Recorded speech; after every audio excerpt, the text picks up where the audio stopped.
There are basically two different kinds of numbers in Python. Let's go ahead and make a working copy of variables.py, and we'll look at them.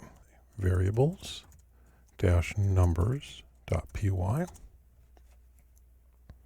We'll open our working copy, and we'll go ahead and define a variable, and we'll give it a value. And then we'll print that variable, and save and run. And you see we get that value. So what we have here is an integer type. So if I type num, and I'll also have num, so we'll get both the type and the value. We'll go ahead and run that. We see that it's class int and its value is 42.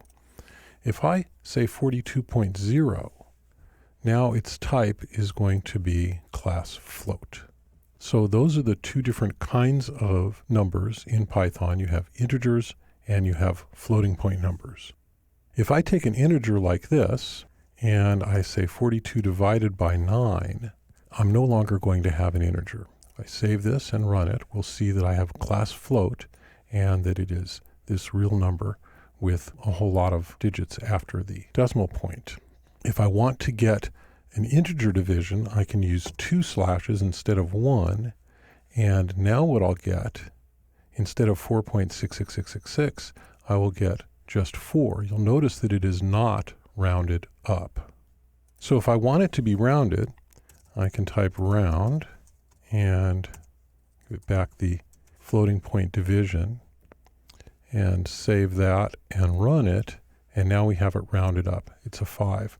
I can give another argument to round and tell it how many digits I want it to round to. I can save that and run it, and now we have 4.67. In addition to the integer division with the 2 slashes, remember it was like this. If I save that and run it, we get the 4. We might also want the remainder, which is also called modulo, and that's with the percent sign. So if I save that and run it, I have 6. That's the remainder after you do that. 42 divided by 9, it's 4 with a remainder of 6. If I have a floating point number, say 42.9, but I want to make sure that it's actually going to be read as an integer, I can say int of like this, and save that and run it, and I get just the 42 part. Likewise, if I have an integer number, and I want the floating point representation of it, I can say float like that, and save that and run it, and I actually get a floating point representation of the integer 42. Float and int are actually object constructors. These are constructors for those classes.